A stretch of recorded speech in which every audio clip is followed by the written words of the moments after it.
Now to an announcement of an exciting partnership between the Rock and Roll Hall of Fame and Save the Music to help music education programs in public schools across the country.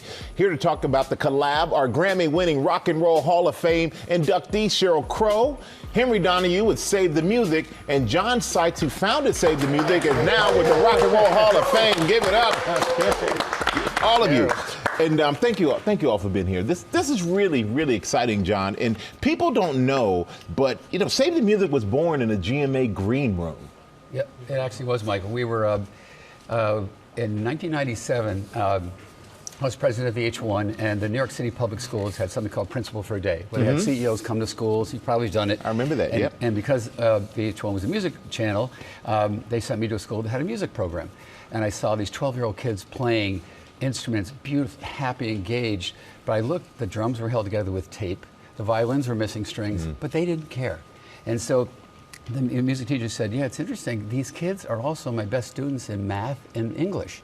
I didn't think anything of it. He said, but we're going to close the program down because they're cutting arts funding. I said, no, you're not. We're adopting the school. Two weeks later, I'm at GMA in the green room. I see a magazine, Your Child's Brain. I open up the magazine. It said, they had neurobiological research that kids who study music education, go on to score higher on math and verbal tests. And I said, wow, this isn't one school. We've got to take this national. So because of GMA, I went back to the office that day and said, we're taking this national. Pretty soon we had the President of the United States, the First Lady, Republicans, Democrats alike, and raised $50 million for schools. Wow, that is just, that's amazing. And Henry, break down this new partnership with the Rock and Roll Hall of Fame and why it's important. Yeah, fast forward from John's original vision, we've donated to over 3,000 schools since that day when John was principal for a day. About a year ago, Paramount, which was our original corporate partner and the parent company of VH1, cut our funding, which was tough. Yeah.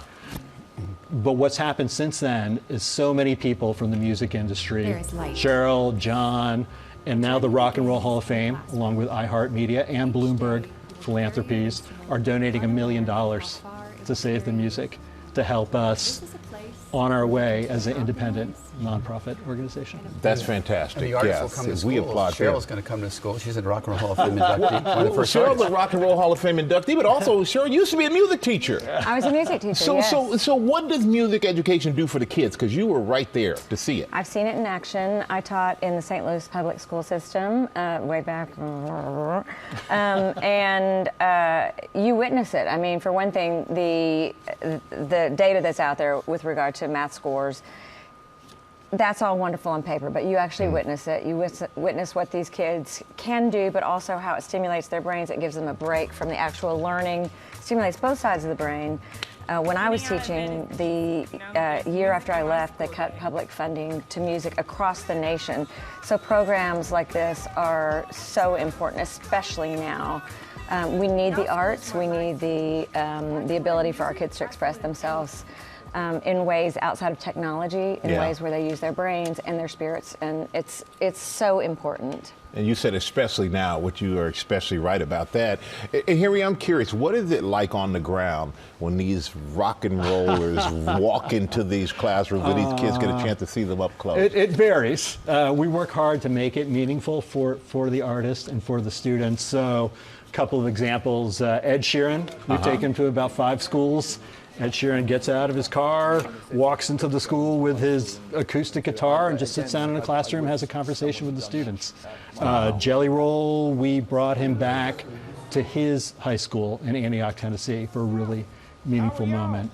We also took Becky G back to her school in Inglewood, California, and then she took those students with her to perform on the Oscars. She's been adding $1 a ticket to her tour, and now we're working with her to rebuild programs that were damaged by the LA fires. So it's I absolutely it's an incredible moment. love to see yourself, Sheryl, and everyone else giving back.